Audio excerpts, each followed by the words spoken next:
Good evening, everyone. Standing in front of you is a lady who's brave enough to face this scenario proud.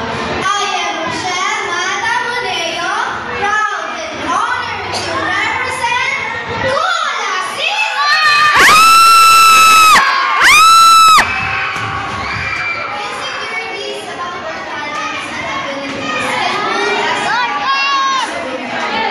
let's support each other and overcome self-doubt. So let's embrace our talents with confidence and pride.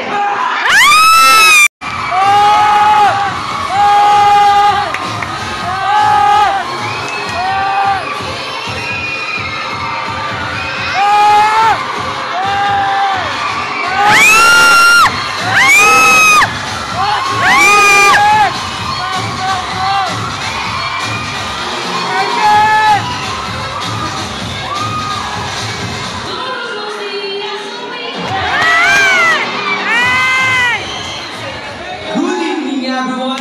Angel Magino, proudly representing Kulas!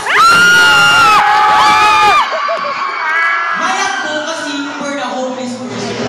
Ang plataforma ko, ang boses ko ay gagamitin ko para ma-influensya ng mga kabataan o youth na mabuksan ang kanilang mga puso, natulungan ang mga nangangailangan, walang bahay, walang makain, walang matulungan.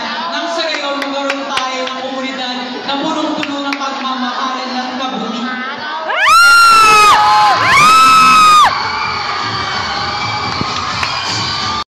Number 6. Candidate number 6, Rochelle Boneo. For the CC Bird, as we embrace the beauty of our sitio na dating tago at hindi napapansin ngayon na mamayagpag. We embrace the beauty of the sitio not only because sa yaman ng nagalikasan, kundi sa yaman ng puso ng mga tao na doon nakatira. At sa mga taong nagtulong-tulong para magbigay sa costume na ito. We embrace the beauty of the heart of the people in our sitio. Dito ako lumaki, dito ako nagsimula, dito ako nagapa at bumangon. Kaya ako ay proud na itaas ang sitio na noon ay hindi napapansin. Hindi nagkakatulay muli at namamayagpag. Ang sitio na hindi natatakot ang mga pakpak ay muli na mamamayagpag.